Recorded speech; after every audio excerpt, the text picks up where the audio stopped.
ایک شیطان اور دوسرے جناب سیدنا آدم علیہ الصلاۃ والسلام۔ خطا شیطان نے بھی بہت بڑی کی، اس سے کہا گیا کہ جناب آدم کو سجدہ کریں، ابا واستکبر وکان من الکافرین، اس نے سجدے سے انکار بھی کیا اور تکبر بھی کیا۔ یہ لفظ کہے کہ انا خیر منہ، میں جناب آدم سے بہتر ہوں، ابا واستکبر، انکار بھی کیا، تکبر بھی کیا، وکان من الکافرین، کافروں میں سے ہو گیا۔ خطا ہو گئی، بھول گیا۔ اب جب اس سے کہا گیا کہ چلو اس کو تسلیم ہی کرو، کیوں نہیں کر رہے تم سجدہ جناب آدم کو؟ اس نے کہا اس لیے نہیں کر رہا کہ میں بہتر ہوں، میں کیوں کروں۔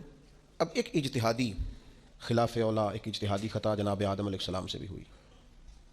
ان سے کہا گیا تھا کہ ولا تقربا هذه الشجرہ، اس درخت کے پاس نہ جانا۔ سورہ اعراف اگر آپ اس کا مطالعہ فرمائیں تو اس میں اس ساری بات کو اللہ تعالیٰ نے خود بیان فرمایا ہے کہ ہم نے آدم علیہ السلام اور ان کی زوجہ کو جنت میں رہنے کا حکم دیا، درخت کا پھل کھانے سے منع کیا۔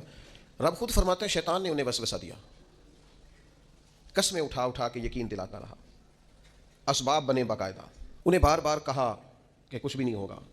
اب اللہ کے نبی معصوم ہوتے ہیں، وہ ایک اجتہادی خطا جو اس وقت ہوئی، اور پھر اللہ کے انبیاء کرام علیہم السلام اس کو سمجھتے بھی تھے کہ یہ اس کی تقدیر کے تقاضے ہیں، کیونکہ جناب آدم کو جنت میں بھیجا گیا ہے لیکن بنایا تو زمین کے لیے گیا ہے۔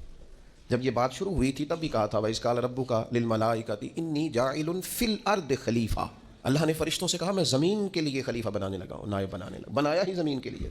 یہ تقدیر تھی، حکمت الہی تھی، یہ سارا کچھ ہوا۔ اب جناب آدم علیہ السلام کو جو منع کیا گیا تھا تو آپ اپنے اجتہاد کے باعث آپ نے اس درخت کی طرف رغبت فرمائی، لیکن جب حضرت آدم علیہ السلام کو زمین پر بھیج دیا گیا، وہ اڑ گیا تھا، اس نے اپنی غلطی کو ماننے سے انکار کر دیا اور یہ کہا میں بہتر ہوں۔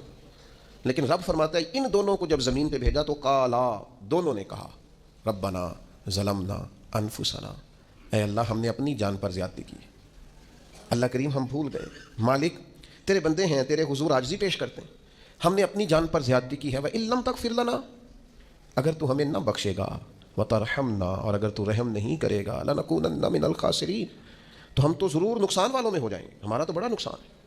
یہاں دیکھیے اعتراف کا کیا رنگ ہے، اور وہاں دیکھیے اپنی غلطی پر دلیل دے کر اکڑنے کا کیا مزاج ہے۔ نتیجہ کیا نکلا؟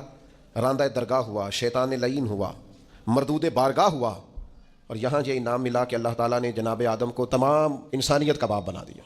اس انسانیت میں نبی، رسول، ولی، غوث، قطب، ابدال سب شامل ہیں، انسانیت کا باپ بنا دیا۔